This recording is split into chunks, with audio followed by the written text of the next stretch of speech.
במשך עשרות שנים הבטחתי לכם שלאיראן לא יהיה נשק גרעיני. ואכן, בכל הפעולות המזהירות שלוחמינו ביצעו, הורדנו לטמיון את פרויקט הגרעין של איראן.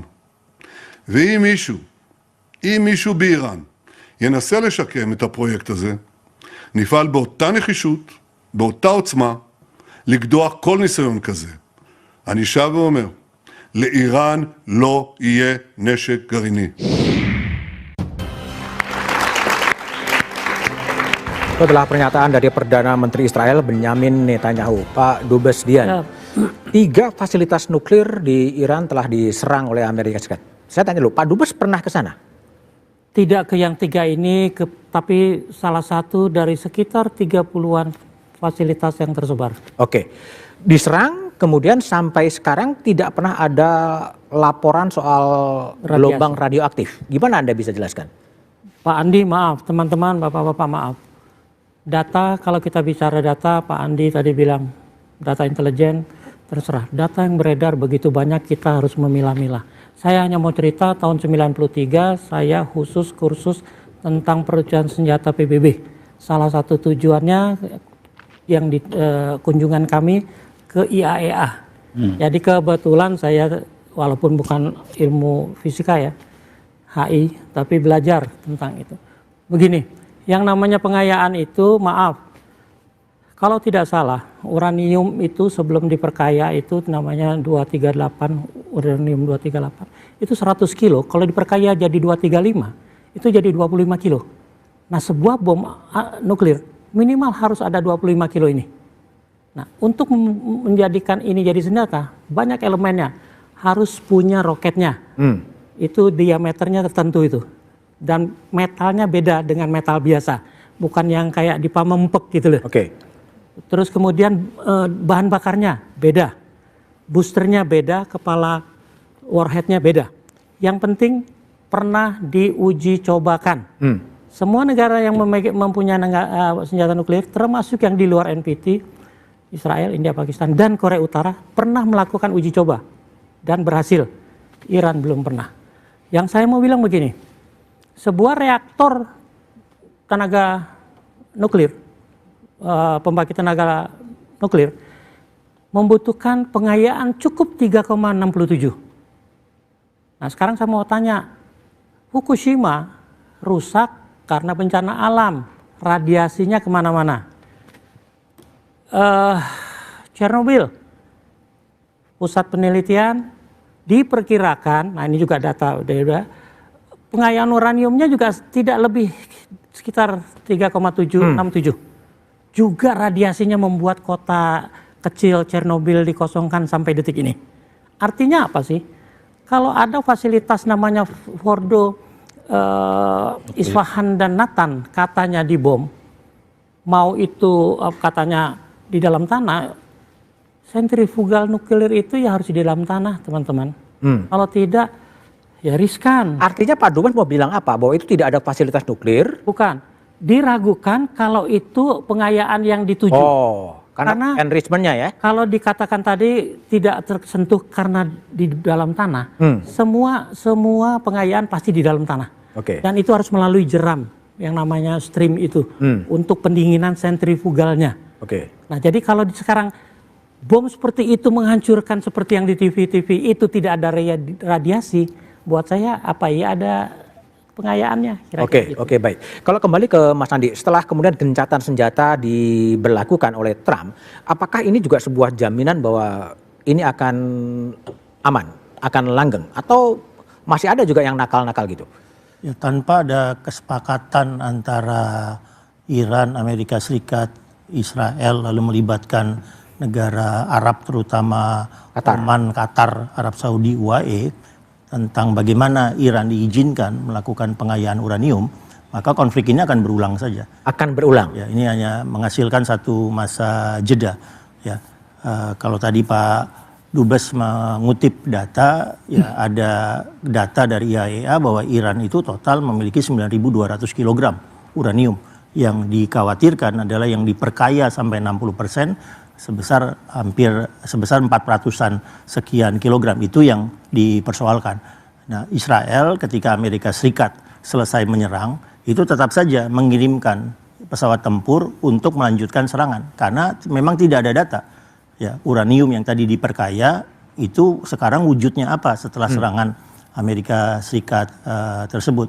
Kalau Israel tetap ragu-ragu dengan hasil serangan Amerika Serikat kemarin, maka Israel mungkin melakukan tindakan unilateral. Ya, tindakan unilateral yang paling kita khawatirkan adalah kalau Israel kemudian mengirimkan serangan darat pasukan khusus langsung ke 3 fasilitas nuklir tersebut. Seperti yang tadi dikatakan oleh Pak Dubes, bahwa fasilitasnya jauh di dalam tanah. Bunker buster yang dimiliki Amerika Serikat biasanya bisa menembus kedalaman sampai 60 meter.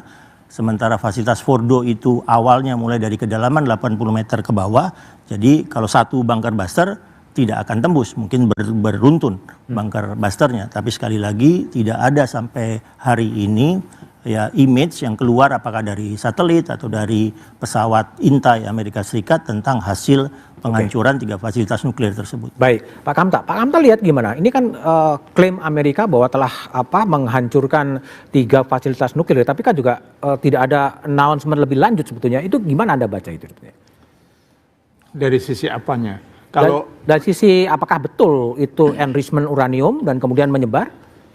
Ya, memang ini jadi tanda tanya dari dunia internasional ya. Sebetulnya apakah yang dilakukan oleh Iran ini sudah sampai pada tahap memiliki bahan yang siap menjadi bom? Karena Iran ini termasuk yang menandatangani non-proliferasi nuklir dan dia di bawah inspeksi IAEA ya. Jadi beda dengan Israel, justru mereka tidak mau dilakukan inspeksi. Nah, jadi rasanya memang agak aneh klaim-klaim itu sebetulnya dalam konteks kepatuhan Iran pada inspeksi ya. Iya ya. Ya. Jadi memang kalau melihat kemudian apa yang terjadi dalam konteks nanti apakah ini akan terjadi peredaan ketegangan, ada kemungkinan karena mungkin Amerika dan Israel merasa sudah bisa mengurangi ancaman dari Iran, rudal balistiknya mungkin berkurang, kemudian ancaman nuklirnya berkurang. Sementara Iran juga sudah mendapatkan poin tersendiri dengan membalas ke Israel, menembaki markas Amerika yang di Qatar itu, seperti dia mendapatkan posisi di atas angin, heroik di mata dunia yang menentang Israel. Nah, terus kemudian juga pemerintah Iran juga mendapat support yang sangat luar biasa dari masyarakat, jadi makin kuat.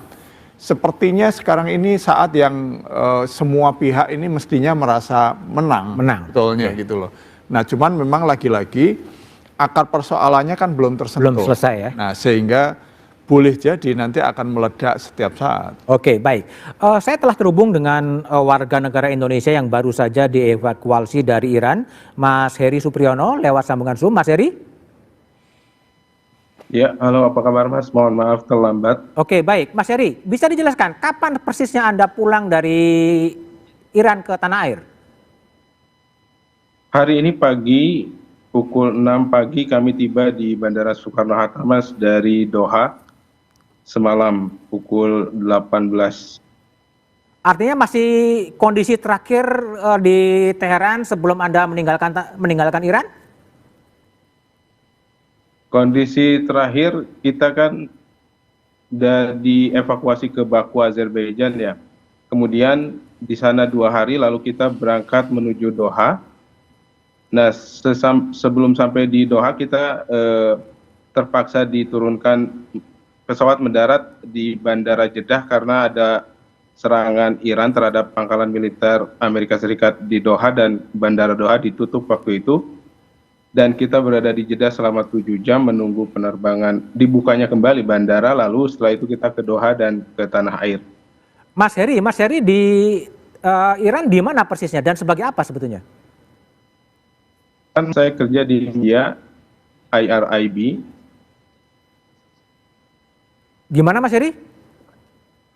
Iranian Broadcasting Mas. Oh iya, jadi tapi suasana di Iran Broadcasting aman Mas Heri? Aman Mas, kecuali waktu diserang waktu itu. Waktu diserang waktu itu apa yang terjadi?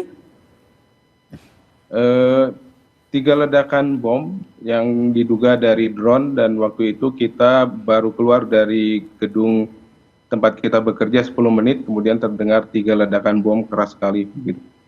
Itu diarahkan ke kantor Anda? Ke kantor ini Mas, pemberitaannya punya Iran. Sementara international section itu sekitar 100 meter jaraknya dari situ, tempat kita bekerja. Oke, baik. Jadi apa sebenarnya dampak yang harus disiapkan Indonesia kalau kemudian ketegangan di Timur Tengah ini akan makin panjang? Kita bahas setelah jeda berikut ini.